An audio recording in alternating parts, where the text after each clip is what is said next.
प्रभु राम के भक्तों को उस पल का इंतजार है जब अयोध्या में राम मंदिर बनकर तैयार होगा। हर कोई ये जानना चाहता है कि रामलला अपने भव्य मंदिर में कब तक विराजेंगे और किस शुभ मुहूर्त पर रामलला की प्राण प्रतिष्ठा का कार्यक्रम होगा। तो अच्छी खबर ये है कि इसे लेकर अयोध्या में हलचल शुरू हो गई है। इसके बारे में आपको विस्तार से बताएंगे, लेकिन पहले देख लीजिए ये 6 तस्वीरें जो अयोध्या में रामकाज की कहानी बयां कर रही है। बिल्कुल, ये 6 तस्वीरें आप देख सकते हैं। एक तरफ रामलला की प्राण प्रतिष्ठा की जो तैयारियां हैं वो शुरू हो गई हैं, तो वहीं प्रभु राम की मूर्तियों के निर्माण का काम भी लगातार हो रहा है, काफी तेजी से हो रहा है। माना जा रहा है कि दिसंबर तक मंदिर का गर्भगृह तैयार हो जाएगा और जनवरी के अंत तक रामलला इस भव्य मंदिर में विराजमान हो जाएंगे।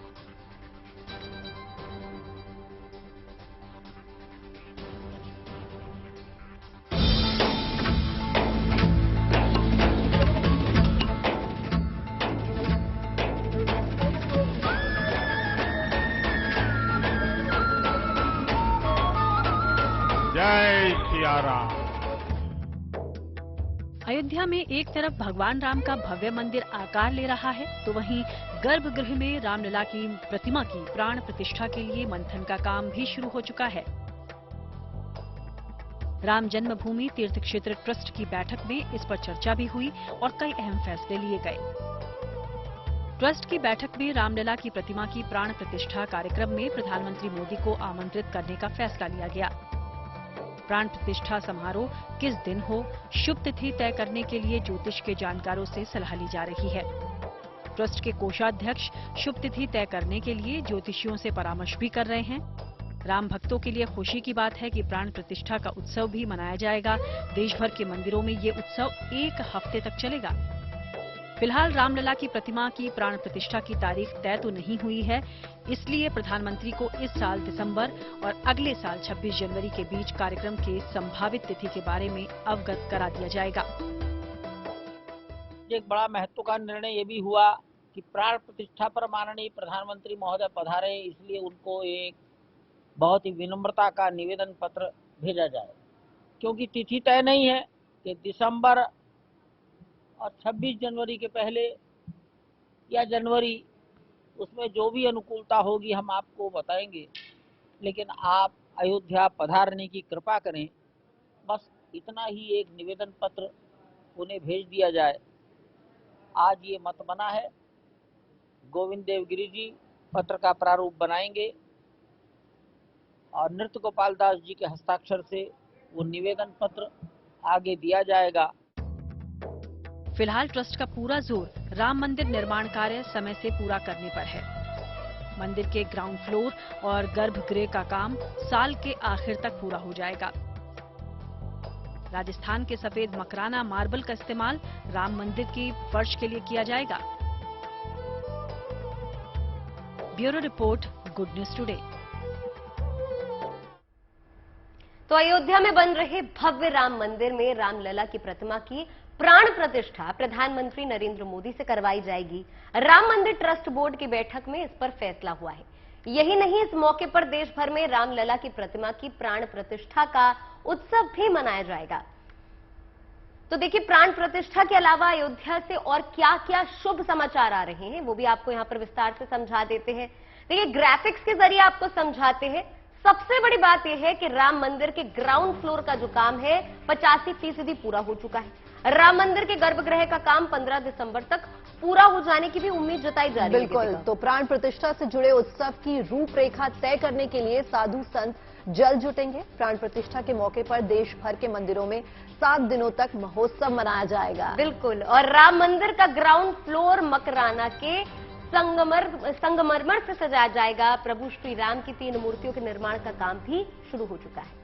बिल्कुल सरगम, और प्रभु राम की जो मूर्ति है उसके लिए कर्नाटक की शाम शिलाओं का इस्तेमाल किया जा रहा है। कहा जा रहा है कि 4 माह में सभी मूर्तियां बनकर तैयार हो जाएंगी। बिल्कुल, 4 महीने का समय है, बस उसके बाद ये मूर्तियां बनकर तैयार हो जाएंगी। और सबसे बड़ी बात यह है कि अयोध्या में कर्नाटक और राजस्थान से शिल्पकारों की जो टीम है वो मौजूद है।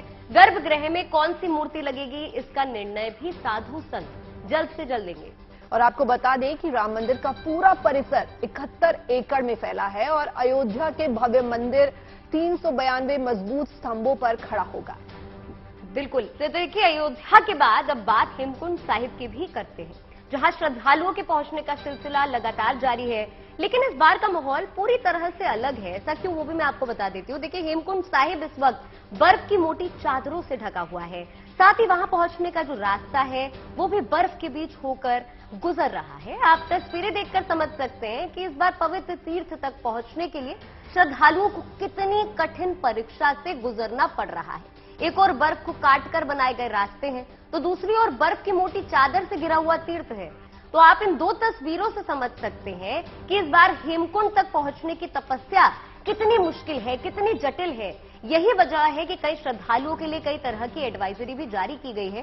दो तस्वीरें आप अपनी टीवी स्क्रीन पर देख सकते हैं। हेमकुंड साहिब, इसे बहुत ही पवित्र स्थलों में से एक माना जाता है, लेकिन इस वक्त यहां पर जो श्रद्धालु पहुंचने की कोशिश कर रहे हैं उनके लिए परीक्षा जरूर है।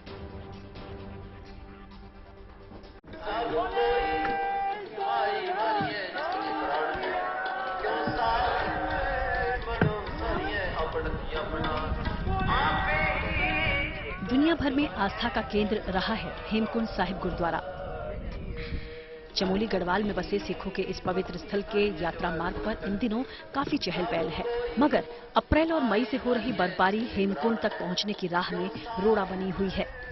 20 मई को हेमकुंड साहिब के कपाट खोले गए, तब से लेकर अब तक श्रद्धालु भले ही गुरुद्वारे में मत्था टेकने आ रहे हैं, लेकिन बर्फीले रास्ते को काटकर यहां पहुंचना किसी बड़ी चुनौती से कम नहीं।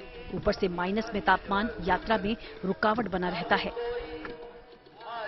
तस्वीरों में हेमकुंड साहिब गुरुद्वारा अभी भी 8 से 10 फीट बर्फ के अंदर दिखाई दे रहा है। यही नहीं, पवित्र सरोवर भी बर्फ में समाया हुआ है। ऐसे में गुरुद्वारे जाने का रास्ता भी बर्फ की गलियों से बनाया हुआ है। वैसे अमूमन जून के महीने में ऐसी तस्वीर कम ही दिखती थी, लेकिन इस बार तो जून के आने पर भी यहां बर्फबारी का दौर जारी है। हालांकि सुबह चटक धूप खिलती है, मगर दोपहर में अंतिम अरदास के साथ ही यहां पर बर्फबारी का दौर फिर से शुरू हो जाता है। यही वजह है कि हेमकुंड साहिब में बर्फ पिघलने का नाम ही नहीं ले रही। 4 किलोमीटर के बर्फीले रास्ते को पार कर आस्थावान श्रद्धालु गुरुद्वारे तक पहुंच रहे हैं। रास्ता कठिन है, ऑक्सीजन की कमी है, बावजूद इसके बड़ी संख्या में पहुंच रहे श्रद्धालुओं के चेहरे पर मंजिल को जैसे छू लेने की चाह है। आपको बता दें कि हेमकुंड साहिब क्षेत्र में हो रही भारी बर्फबारी को देखते हुए फिलहाल उम्रदराज लोगों और बच्चों के लिए यात्रा की मनाही है। चमोली से कमल नयन सिलोड़ी के साथ bureau report, good news today.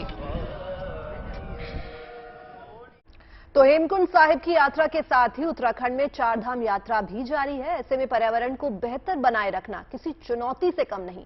इसलिए ये सराहनीय पहल बद्रीनाथ यात्रा के दौरान जोशीमठ में हो रही है। दरअसल यहां नगर निगम ने पूरे इलाके में जहां जहां फैले प्लास्टिक कचरे को जुटाने का काम शुरू कर दिया है, जिसे फिर रिसाइकिल के लिए भेजा जा रहा है।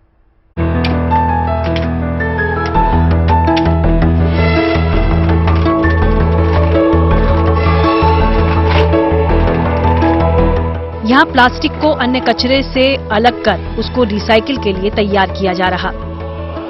वैसे तो ये सामान्य सा दिखने वाला कदम है, मगर स्पेशल तब हो जाता है जब वेस्ट मैनेजमेंट का ये पहलू बद्रीनाथ यात्रा मार्ग से जुड़ा है। जोशीमठ नगर पालिका और सफाई कर्मचारियों द्वारा लगातार प्लास्टिक सफाई अभियान जारी है। पिछले 1 महीने के दौरान यात्रा रूट पर प्लास्टिक का कचरा जहां तहां फेंक दिया गया, जिसे या तो नदियों में बहाया जा रहा है या फिर जलाया जा रहा है। दोनों ही स्थितियां पर्यावरण और मानव स्वास्थ्य के लिए हानिकारक हैं। लेकिन अब यात्रा मार्ग से इसी प्लास्टिक कचरे को इकट्ठा कर रिसाइकिल के लिए भेजा जा रहा। नगर पालिका परिषद जोशीमठ द्वारा यात्रा से पूर्व भी लगातार यात्रा मार्ग और पालिका क्षेत्र अंदर कूड़े को, सूखे कूड़े को उठाकर कम्पैक्ट किया जा रहा था और यात्रा प्रारंभ होने से वर्तमान लगभग 1.5 माह के लगभग समय व्यतीत हो चुका है। जो अधिकतर कूड़ा यात्रा मार्गों पर प्राप्त हो रहा है, बिस्लरी की बोतल, पानी की बोतल और कोक वगैरह, जो कोल्ड ड्रिंक्स वगैरह इसकी बोतल हो रही है। लगभग 3 से 4 लाख से लगभग हमने इनको यात्रा मार्गों से कलेक्ट किया है और इनको हम अलग अलग छांट कर रिसाइकिल करके इसको प्रोसेस में ला रहे हैं। यात्रा मार्ग में फेंक दिए गए प्लास्टिक कचरे में खासतौर से 4 लाख से ज्यादा सिर्फ पानी की खाली बोतल उठाई गई। बता दें कि कुछ समय पहले नेशनल ग्रीन ट्राइब्यूनल ने भी चारधाम यात्रा मार्गों पर कचरे को इधर उधर फेंके जाने की स्थिति पर असंतोष जताया था, जिसके बाद प्लास्टिक कचरा निस्तारण को लेकर शुरू की गई जोशीमठ नगर पालिका की ये कोशिश बेशक सराहनीय है। बताया ये भी जा रहा है कि जोशीमठ नगर पालिका को इस कचरे से फाइनेंशियली काफी नफा हो रहा है। अब तक करीब 13 क्विंटल कूड़े से 1,66,000 की कमाई नगर पालिका ने की है। चमोली से कमल नयन सिलोड़ी के साथ bureau report, good news today.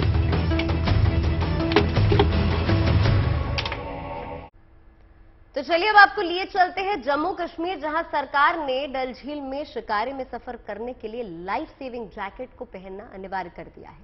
Shikara चलाने वाले हर नाविक को अब से 3 लाइफ जैकेट अपने साथ रखना जरूरी होगा।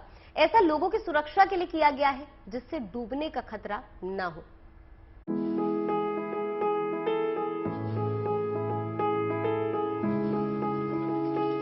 कश्मीर की खूबसूरत वादियों के बीच डल झील में शिकारे का लुत्फ उठाना अब रोमांचक के साथ साथ सुरक्षित भी होगा। जम्मू कश्मीर सरकार ने दरअसल डल झील में जीवन रक्षक जैकेट का इस्तेमाल अनिवार्य कर दिया है। डल झील से करीब 6 किलोमीटर दूर नगीन झील और घाटी की बाकी तमाम झीलों में भी अब लाइफ सेविंग जैकेट का इस्तेमाल जरूरी होगा। शिकारे में सफर करने वाले लोगों की सलामती के मद्देनजर ये फैसला लिया गया है, जिससे शिकारे में सफर करते वक्त डूबने का खतरा न रहे, साथ ही सैलानियों में सुरक्षा का भी भाव रहे। टूरिस्ट के लिए लाइफ सेव जैकेट बहुत ही जरूरी है, क्योंकि अगर अपन डर मन में लेके घूमेंगे तो अपने को अच्छा नहीं लगता, एक वो जो फीलिंग चाहिए वो नहीं आती। अभी बहुत बारिश चल रही है, हवा चल रही है, तो हिलने का थोड़ा रह रहा है, तो हम बार बार डर रहे थे कि कहीं गिर ना जाए। तो अगर थोड़ी सेफ्टी होगी तो अच्छा लगेगा। एक शिकारे में नाविक के अलावा 6 लोग तक सवार हो सकते हैं, यानी एक शिकारे में 6 लाइफ जैकेट की जरूरत होगी। सरकार ने एक बोट में कम से कम 3 लाइफ जैकेट रखना अनिवार्य किया है। ऐसा न करने पर जम्मू कश्मीर पर्यटन व्यापार अधिनियम 1978 के तहत पंजीकरण रद्द किया जा सकता है। जैकेट बहुत जरूरी है, खासकर टूरिस्ट के लिए। मैक्सिमम 4 बंदे टूरिस्ट होते शिकारा में, लगभग 4 लाइफ जैकेट जरूरी होना चाहिए, क्योंकि एक जो शिकारा वाला होता है वो स्विमर पूरा होता है, लेकिन जब 5-6 बंदे इसमें हो गए तो 2 जैकेट से काम नहीं चलेंगे। मैक्सिमम 4 जैकेट जरूरी होना चाहिए। बहुत इम्पोर्टेंट है। लास्ट टाइम मैंने भी 4 टूरिस्टों को यहाँ पे रेस्क्यू किया था, वो हवा से वो डूब गए थे वहाँ पे, तो एक उसमें हैंडीकैप भी थी, एक बच्ची थी उनकी, वो हैंडीकैप थी, तो हम तुरंत आगे हमने उनको रेस्क्यू किया। Life jacket is very important, it's very important. तो हम चाहते हैं कि हर एक शिकारा वाला इसको यूज करे और टूरिस्ट को भी दे। सरकार का ये फैसला ऐसे वक्त में आया है जब सोमवार को मौसम में अचानक बदलाव और तेज हवाओं की वजह से शिकारे में लोग फंस गए थे। ऐसे में श्रीनगर पुलिस की रिवर विंग ने तब स्पीड बोट की मदद से 21 पर्यटकों की जान बचाई थी।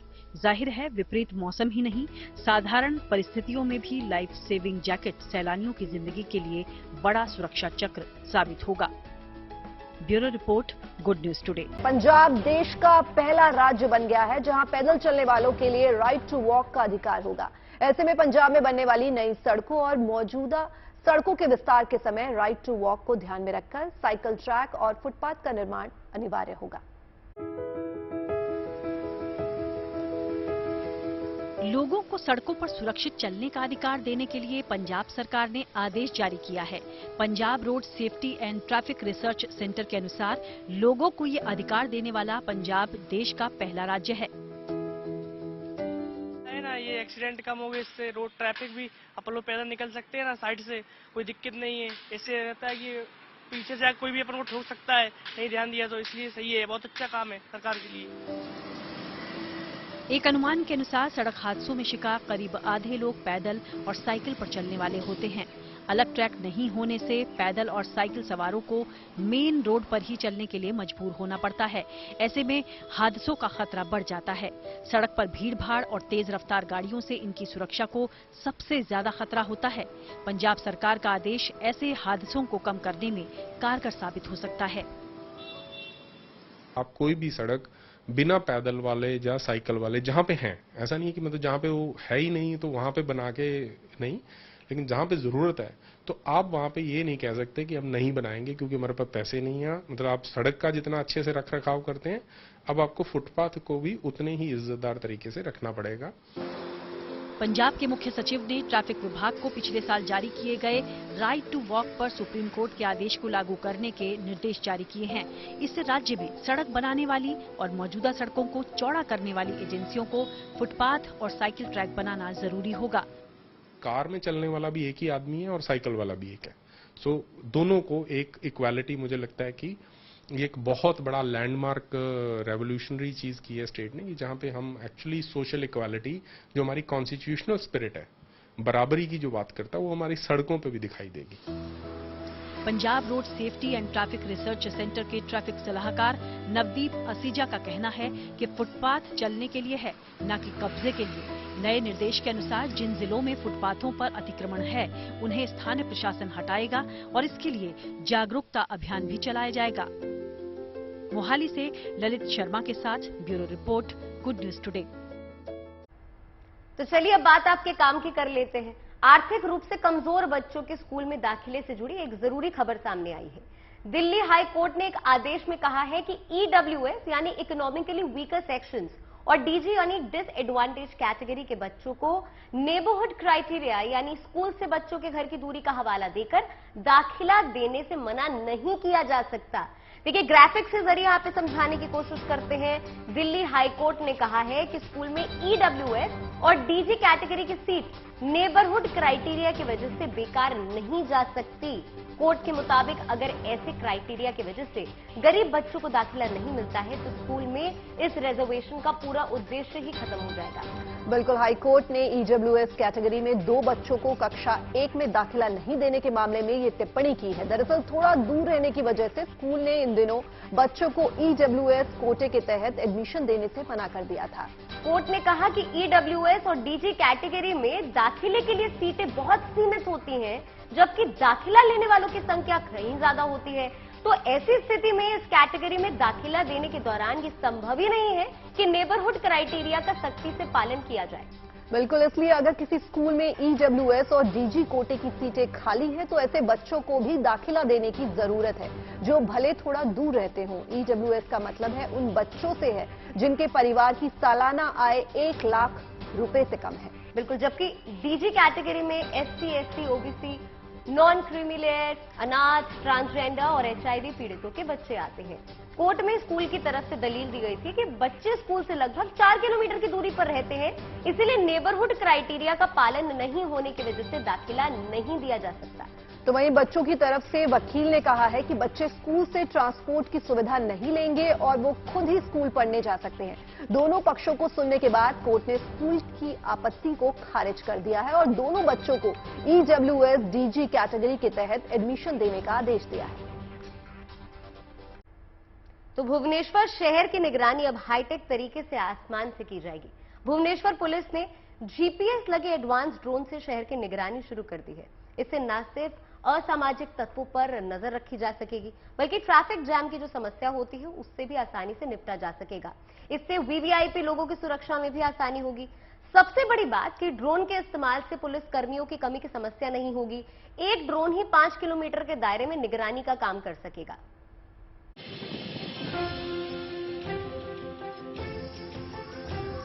असामाजिक तत्वों पर निगरानी के लिए तीसरी आंख तैनात हो चुकी है। भुवनेश्वर कमिश्नरेट पुलिस ने शहर में कानून व्यवस्था बनाए रखने के लिए जीपीएस तकनीक से लैस उन्नत ड्रोन का इस्तेमाल करना शुरू कर दिया है। बड़ी बात यह है कि भुवनेश्वर पुलिस ऐसे ड्रोन का इस्तेमाल कर रही है जिसमें नाइट विजन की सुविधा है, यानी रात के अंधेरे में भी असामाजिक तत्वों पर इसकी मदद से निगरानी करना आसान होगा। 500 मीटर की ऊंचाई पर उड़ने वाला ये ड्रोन 5 किलोमीटर की दूरी तक हाई रेजोल्यूशन एरियल तस्वीरें ले सकता है। इससे न सिर्फ स्ट्रीट क्राइम को कंट्रोल किया जा सकेगा, बल्कि ट्रैफिक जाम की समस्या से भी निजात मिल सकेगी। ट्रैफिक मैनेजमेंट के साथ साथ रैली के दौरान भीड़ को नियंत्रित करना या निगरानी करना भी अब ड्रोन की मदद से काफी आसान हो जाएगा। बड़ी बात यह है कि तकनीक के इस्तेमाल से पुलिस पर काम का दबाव भी कम हो सकेगा और चप्पे चप्पे पर नजर रखने के लिए बड़ी संख्या में पुलिसकर्मियों को तैनात करने की जरूरत भी नहीं पड़ेगी। भुवनेश्वर में हॉकी, फुटबॉल जैसे इंटरनेशनल मैच आयोजित होते रहते हैं। पुलिस के लिए ऐसे इंटरनेशनल इवेंट्स में भी ड्रोन से नजर रखना आसान होगा। We are able to keep close watch on any kind of suspicious activity. So we have already started testing with one such device, and our people are getting acquainted with it. And as we start using it in a regular manner, we will be looking forward to induct more such drones into the city. Bhubaneswar police ही नहीं, देश के कई राज्यों की police अब कानून और व्यवस्था बनाए रखने में ड्रोन का इस्तेमाल कर रही है। सेना और मेडिकल क्षेत्र में अपनी उपयोगिता साबित कर चुका ड्रोन अब खाकी का मददगार साबित हो रहा है। Bureau report, good news today. और बदलाव की एक बयार यूपी में भी चल रही है, जहां मुख्यमंत्री योगी आदित्यनाथ सरकारी अस्पतालों में सेवाएं बेहतर करने के लिए लगातार कदम उठा रहे हैं। इसी कड़ी में अब डॉक्टरों की अटेंडेंस को लेकर नया कदम उठाया गया है, ताकि ओपीडी के दौरान डॉक्टर्स पर निगरानी रखी जा सके। जी हां, चलिए ग्राफिक्स के जरिए आपको समझाते हैं कि ऐसा कैसे होगा। उत्तर प्रदेश के सरकारी अस्पतालों की स्थिति सुधारने के लिए स्वास्थ्य विभाग के निदेशक ने एक नया आदेश जारी किया है। आदेश में कहा गया है कि अब सूबे में सभी आयुष डॉक्टर्स की अटेंडेंस मोबाइल ऐप से लगाई जाएगी। यही नहीं, इसी ऐप के जरिए तमाम तरह की जरूरी सूचनाएं भी दी जाएंगी। आदेश के मुताबिक राज्य के होम्योपैथिक और यूनानी डॉक्टर्स पर भी यही नियम लागू होगा। आयुष शब्द मेडिसिन के अलग अलग system Ayurveda, yoga and naturopathy, यूनानी सिद्धा और होम्योपैथी का संक्षिप्त रूप है। ये आदेश 1 जून से लागू हो गया है और इसी के आधार पर डॉक्टर्स को जून का वेतन दिया जाएगा। अगर मोबाइल ऐप पर अटेंडेंस दर्ज नहीं हुई तो डॉक्टर्स का मासिक वेतन जो है वो रोका जा सकता है। तो यूपी के डिप्टी सीएम और स्वास्थ्य मंत्री ब्रजेश पाठक सरकारी अस्पतालों का औचक निरीक्षण करते रहते हैं, ताकि अस्पतालों में इलाज की व्यवस्थाओं में कोई कोताही न बरती जाए। सरकार के तमाम प्रयासों को लेकर हमने कुछ लोगों से बातें की हैं और उनसे जाना है कि सरकारी अस्पताल में इलाज को लेकर क्या मुश्किलें आती हैं, साथ ही और क्या कदम उठाने की जरूरत है। बहुत बार होता है कि डॉक्टर का इंतजार आपको हॉस्पिटल में करना पड़ता है, पेशेंट बहुत बीमार होता है, उतना इंतजार नहीं कर पाता। लेकिन इस निर्देश के बाद अस्पताल में अगर डॉक्टर हर टाइम अवेलेबल होगा, अपनी ड्यूटी पूरी कर पाएगा, तो क्या ये मरीजों के लिए फायदेमंद रहेगा? डेफिनेटली फायदेमंद रहेगा, क्योंकि अभी किसी भी तरह के जो पेशेंट आते हैं, इमरजेंसी में आते हैं या बुरी हालत में आते हैं, उनको जितना जल्दी ट्रीटमेंट मिलेगा उनके लिए बहुत अच्छा रहेगा। अगर अटेंडेंस इन लोग को ऑनलाइन लगेगा ऐसे तो सही रहेगा। बट गांव में आप जो कह रहे हो वो सही है, गांव में उतने डॉक्टर अवेलेबल नहीं होते हैं। कुछ डॉक्टर मिलते हैं, कभी एक आध मिले, नहीं तो नहीं मिलते हैं। और यहाँ पे तो चलिए शहर में नोएडा, ये सेक्टर 30 में ये सही है, यहाँ पे डॉक्टर अवेलेबल रहते हैं हमेशा 24 घंटे। हाँ, दवाइयों की दिक्कत है, दवाइयाँ यहाँ पे नहीं मिलती है।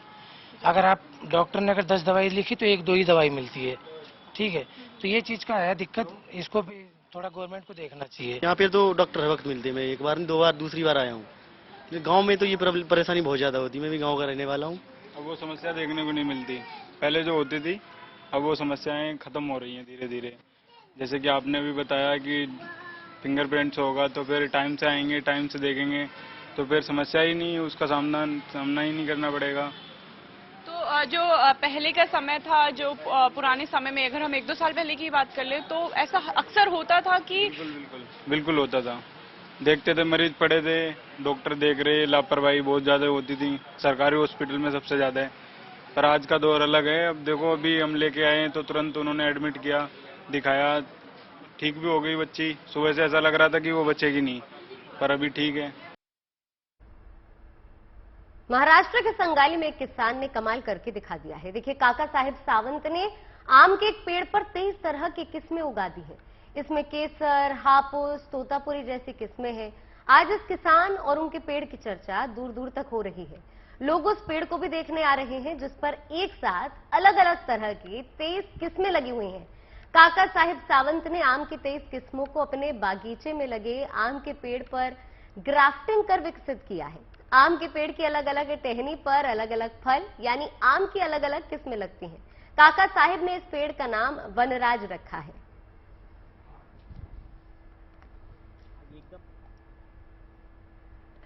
और आज तेलंगाना अपना स्थापना दिवस मना रहा है। आज ही के दिन 9 साल पहले 2014 में तेलंगाना देश का 29वां राज्य बना था।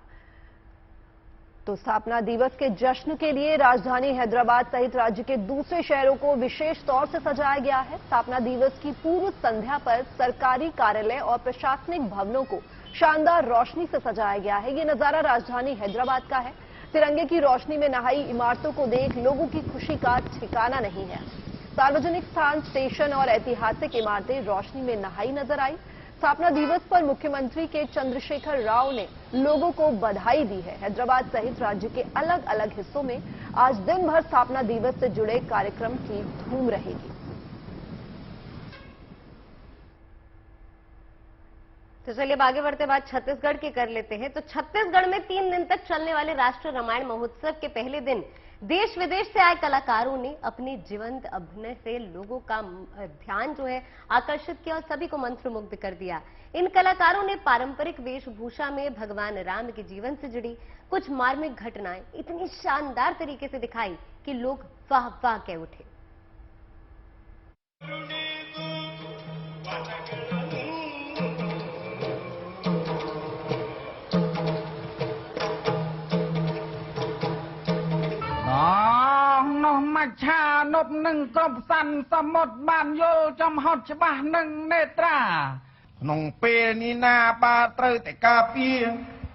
छत्तीसगढ़ के रायगढ़ में राष्ट्रीय रामायण महोत्सव का आगाज हो चुका है। 3 दिन तक चलने वाले राष्ट्रीय रामायण महोत्सव में कर्नाटक से आए कलाकार नाट्य मंच पर पारंपरिक वेशभूषा में राम कथा के हर किरदार को जीवंत कर रहे हैं। काबिले गौर है कि राष्ट्रीय रामायण महोत्सव में राम कथा के किरदारों को निभाने के लिए इंडोनेशिया और कंबोडिया जैसे देशों से भी कुछ कलाकार पहुंचे हैं। ये कलाकार त्रेता युग की अवतार कथा के हर दृश्य का शानदार मंचन कर रहे हैं, जो लोगों को मंत्रमुग्ध कर दे रहा है।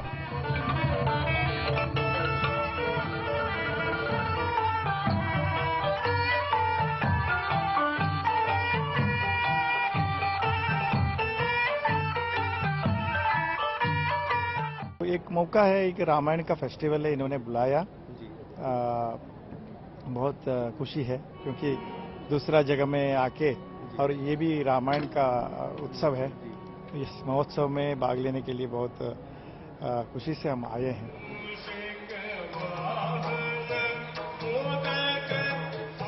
दरअसल भगवान श्री राम ने अपने वनवास काल के 10 साल छत्तीसगढ़ की धरती पर गुजारे हैं।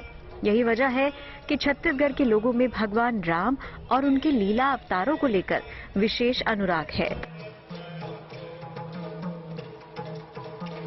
छत्तीसगढ़ के लोगों का मानना है कि भगवान श्री राम ने वनवास के दौरान बेशुमार परेशानियां झेली, लेकिन अपनी मर्यादा नहीं खोई। लिहाजा छत्तीसगढ़ में रामलीला के प्रति लोगों में बेपनाह श्रद्धा होती है। यही वजह है कि छत्तीसगढ़ के अलग अलग हिस्सों में रामलीलाओं का आयोजन होता रहता है।